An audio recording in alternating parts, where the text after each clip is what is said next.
Paz do Senhor Jesus, amados irmãos, vamos estudar a lição de número 11 da classe pré-adolescentes e essa lição tem como título o batismo no Espírito e o testemunho da igreja.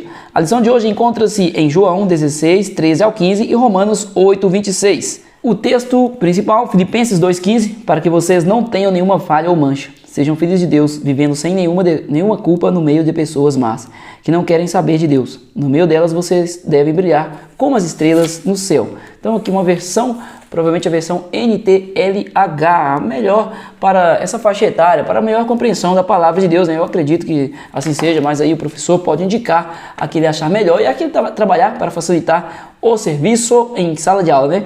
O ensino. Objetivos: compreender que o cristão autêntico tem o caráter de Cristo. E desejar ser testemunha de Jesus é entender que amar e querer o bem do outro é um mandamento.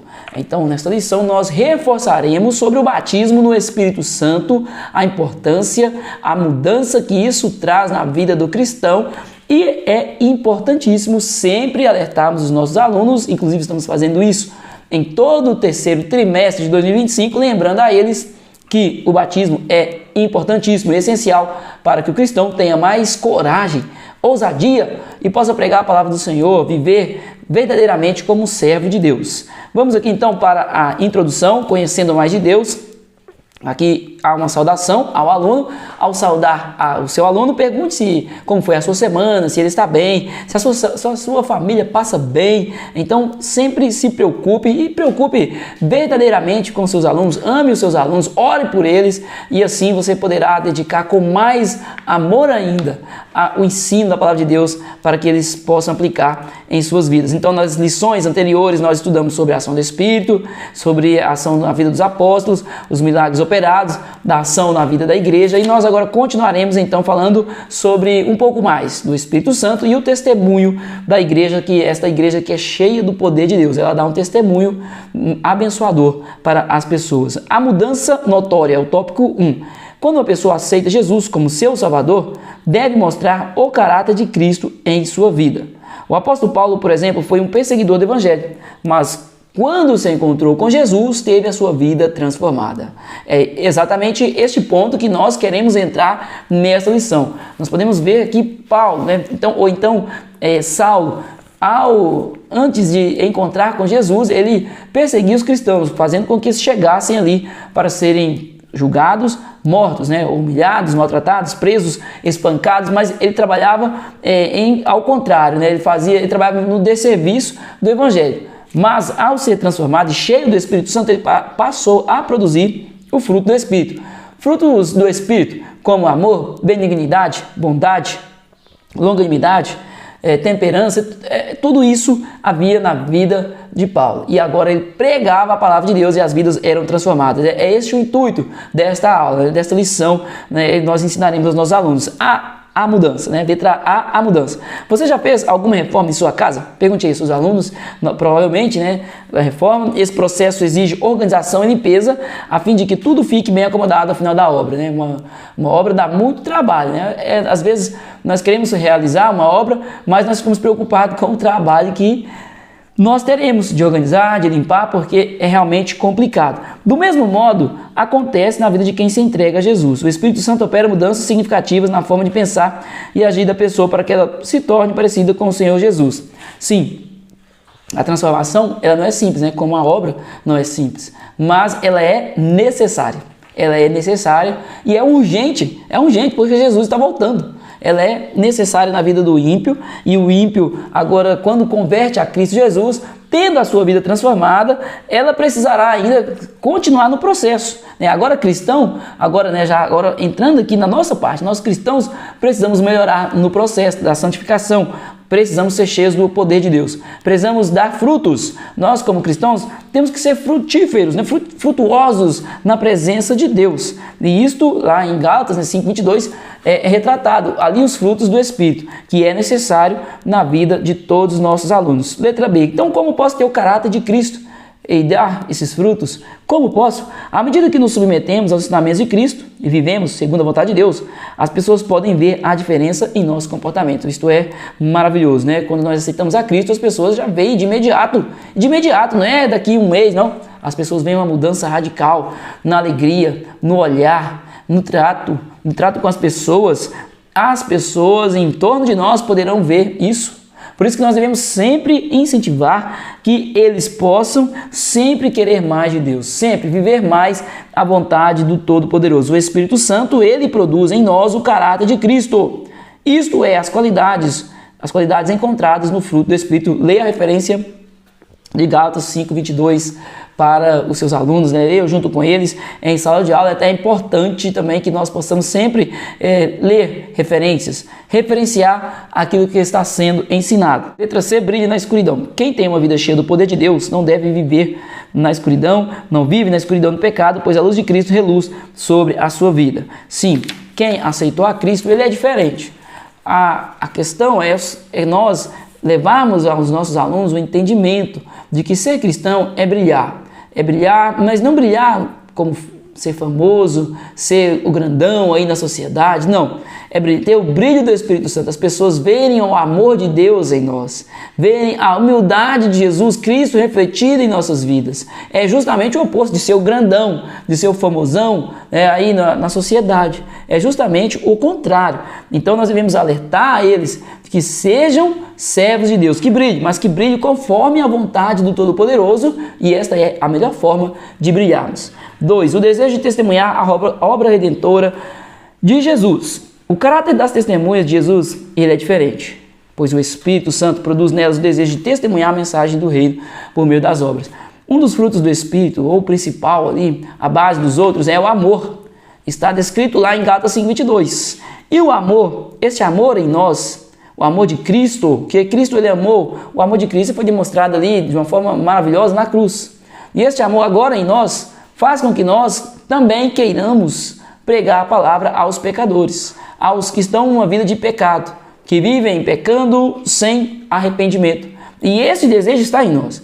Muitas das vezes nós não temos a coragem, a ousadia para pregarmos às pessoas, aos amigos na escola, aos amigos na faculdade, às pessoas onde estamos. Muitas das vezes nos falta a coragem.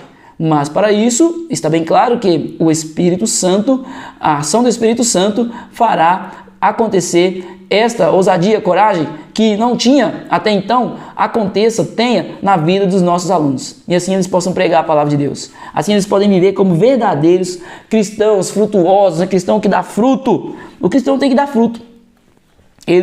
Nós, quando aceitamos a Cristo, nós damos frutos. Mas não é que aquele que aceitou a Cristo, que ainda não foi cheio do Espírito Santo, não esteja produzindo. Não, ele está assim, ele está fazendo. Ele está contribuindo com o reino de Deus. Mas ele precisa, é importante, e Deus quer isso de nós, que nós possamos dar mais frutos ainda. Fazer aquilo que nós já fazemos, possamos fazer com excelência, ou com mais força, com mais vontade, com mais desejo, com mais ímpeto. É exatamente a ação do Espírito Santo nas nossas vidas. Letra A, unidos para testemunhar. As testemunhas de Jesus têm uma natureza diferente. Deus enviou o Espírito do seu Filho ao coração delas, né? Nós falamos exatamente isso. Deus enviou o amor de Cristo para nós. E agora nós fomos transformados. E temos esse desejo, esse amor dentro de nós. Esse mesmo Espírito se une com o nosso Espírito para afirmar que somos filhos de Deus. Essa unidade gera em nosso coração, o desejo de compartilhar do amor do Pai com as demais pessoas. Se porventura isto não houver em nós, nós precisamos consultar o Senhor. Como chegar a este fim? Como ter isso em nossas vidas? E devemos levar aos nossos alunos o entendimento de que eles precisam chegar a este ponto em suas vidas, a esta situação em suas vidas, que o desejo de pregar a palavra de Deus seja claríssimo dentro de cada um deles. Letra B, o meu comportamento fala. Não vivam como vivem as pessoas deste mundo. Disse o apóstolo Paulo.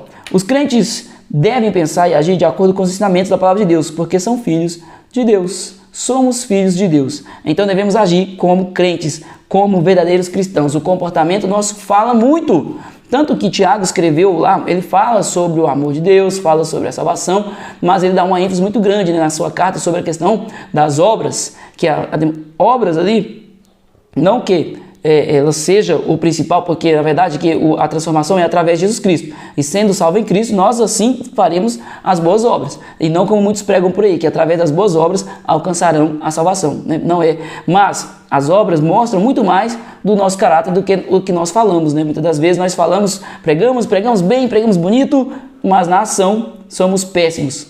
Ou não somos inertes, não fazemos nada. Então a ação vai mostrar quem verdadeiramente somos. Então os nossos alunos precisam agir como cristãos lá na escola, lá onde eles estiverem, juntamente com seus amigos, primos, família, participantes da obra de Jesus. Deus conta conosco para anunciar o evangelho do seu Filho Jesus Cristo. Jesus voltou ao céu, mas o seu Espírito está conosco para nos ensinar como devemos dizer a verdade para glorificá-lo aqui na terra. Jesus voltou ao céu, ascendeu aos céus depois de 40 dias após a ressurreição, mas antes de ir, ele preparou tudo para o crente. Deixou tudo preparado. Eu preciso, agora eu voltarei para os céus. O Senhor lhe mostrou, falou para os discípulos, mas os discípulos que estavam encarregados naquele momento de pregar a palavra, continuar a pregação como Jesus estava fazendo, Jesus falou, e os discípulos, tendo medo, Jesus falou: vou deixar o Espírito Santo agora sobre vocês. Encherei-vos do Espírito Santo, para que dessa forma vocês entrem até em cidades que vocês jamais entrariam. Em cidade, por exemplo, Samaria, que eles não queriam entrar, temiam entrar ali. Então Jesus falou: vou derramar meu Espírito Santo sobre a sua vida, e você vai entrar até em Samaria, até nos confins da terra, lugar onde vocês nem imaginam. Esta ação do Espírito Santo. É por isso que quando Deus fala que vai usar um servo dele, muitas vezes Deus fala assim: eu te levarei em lugares que você nem imagina, que você nunca imaginou. Vou te encher do meu poder e vou te levar, farei andar, pisar em lugares, em terras. É isto que aconteceu com os discípulos. Foi assim o derramar do Espírito Santo na vida dos discípulos, e é assim na vida do crente hoje, do crente que busca. Do crente que busca, este receberá e será um varão valoroso, ou uma varoa também. As irmãs também são bênçãos nas mãos do Senhor. 3. O amor ao próximo e a preocupação com o seu bem-estar. Letra A, prova de amor. Em toda a história da humanidade, jamais se viu amor igual. Mas Deus nos mostrou o quanto nos ama. Cristo morreu por nós quando ainda vivíamos no pecado. Essa foi a maior prova do amor de Deus. Mesmo sem merecermos, Ele entregou o seu Filho Jesus para morrer em nosso lugar. Então, da mesma forma, da mesma maneira que Cristo pensou na nossa felicidade, nós, nossos alunos, todos nós devemos pensar também na felicidade dos outros. Não podemos de forma alguma ser egoístas. Devemos pregar a palavra para as pessoas que estão perecendo no mundo. Esta dádiva maravilhosa, essa bênção que temos, devemos querer que o ímpio também possa receber e ter a sua vida transformada. Isto é, sim, uma prova de amor.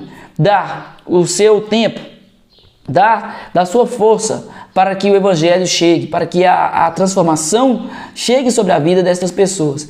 Dedicarmos a nossa vida, nosso tempo, falar para os nossos alunos ali que quando houver o evangelismo, que eles bem instruídos ali, acompanhados, possam estar também, para que evangelize até então, de uma forma mais segura, evangelize os adolescentes ali, os da sua faixa etária. Então é necessário isso, é necessário em todo tempo, estar engajado nesta obra e desde já pregando o evangelho, até porque eles são exemplos, Lembre a eles que eles são exemplos. Eles são exemplos. Deus ama o exemplo deles. Quando eles agem verdadeiramente como cristãos, eles são um grande exemplo na presença de Deus. Amar ao próximo. Já percebeu que neste mundo as pessoas são mais egoístas do que bondosas? Já percebeu? Percebemos isso, Percebemos, é óbvio. As pessoas, a palavra de Deus diz que o mundo jaz no maligno. O inimigo está aí, segundo o entendimento de muitos, levando muitos à perdição. As pessoas estão perdidas e não querem ouvir a verdade. Então, muitos são egoístas. A maioria é egoísta. As guerras e pelejas que existem entre nós é justamente, a boa parte é por causa do egoísmo. Então nós podemos olhar aí no mundo hoje as pessoas, os países brigando por causa de terra, território do outro, querendo ser mais poderoso que o outro. Isso é egoísmo. Então as pelejas vêm muito dessas obras, dessas situações, desse tipo de obra da carne como é o egoísmo. Portanto, amar ao próximo consiste em fazer com o outro o que você quer que ele faça com você. Então devemos amar a Deus acima de todas as coisas e o próximo como a nós mesmos. Nós amamos a ti mesmo, é quando nós, eu quero o melhor para mim, você também quer o melhor para ti. Mas nós devemos então querer também igualmente para o nosso irmão. Eu quero um calçado bom, confortável, fofinho, pisar ali, não ficar com os pés doendo. É isso que eu também devo esse desejo também que eu devo querer para o irmão que está do meu lado. Que Deus abençoe em nome de Jesus, professores, nesta lição, mais uma vez, né? Então, trabalhe aí com seus alunos em sala de aula, faça dinâmicas, ajude-os para que eles possam continuar na caminhada e também ser cheio do Espírito Santo. E agora eu vou fazer aqui, vou explicar como o professor poderá realizar uma interessante dinâmica em sala de aula para melhor captação do conteúdo. Vamos aqui então para a dinâmica que tem como tema a luz que testemunha. A base está em Atos 1:8. Recebereis poder ao descer sobre vós o Espírito Santo, sereis minhas testemunhas. Materiais: uma vela, que esta vela representará o Espírito Santo. Algumas velas pequenas, então os toquinhos de vela para cada participante. Então todos os participantes vão receber um pedacinho, uma velinha, né? E o passo a passo aqui, então, leia Atos 1:8, explique a igreja só dá testemunho verdadeiro, porque o Espírito Santo é a luz que guia. A igreja só vai dar um bom testemunho sobre o que nós falamos na lição, se o Espírito Santo, que é a luz, estiver guiando a igreja, como a igreja lá de Jerusalém, que foi cheia do Espírito Santo e saiu pregando a palavra, e a palavra chegou até nós. A ilustração agora, acenda a vela grande, acenda a vela grande, diga, essa chama representa o Espírito Santo, ele veio para iluminar e fortalecer a igreja. Vá acendendo para cada participante, vai com a sua vela acendendo o toquinho de vela de cada participante. Quando o Espírito Santo age em nós, o testemunho se multiplica, isso o professor falando, né? A luz não fica só em um, mas se espalha. Isso aqui é apenas um texto, né, para essa parte, mas o professor poderá trazer uma explicação ali, né, lógico. Então, ele poderá explicar de uma forma até mais ampla. Reflexão, então, pergunte como a chama do Espírito tem brilhado em sua vida, né? Você pergunta para o aluno, como o Espírito Santo tem brilhado em sua vida? Como podemos, como igreja, ser luz na comunidade, na nossa comunidade, na comunidade que vivemos? Mostre que quando todos estão com a luz acesa, a sala fica iluminada, representando o testemunho da igreja unida. Todos com a luz acesa, todos com a vela acesa ali, então a sala fica iluminada. Então a presença do Espírito Santo, quanto mais pessoas cheias do Espírito, mais bênção, mais luz naquele lugar. E conclua orando, pedindo que o Espírito Santo fortaleça a igreja para ser testemunha viva de Cristo. Amém? Que Deus abençoe em nome de Jesus. O professor também poderá, se não quiser usar a vela, pode usar a lanterna. Só que no momento ali de acender, né, não vai ter como fazer. Mas desde que se eles conseguiram a lanterninha, cada um acender ali na hora, né, às vezes a pessoa não quer usar a vela, por alguma situação ou outra, então pode usar a lanterna também, mas desde que a luz acenda ali, todos possam ter este entendimento nessa dinâmica. E que Deus abençoe em nome de Jesus a todos.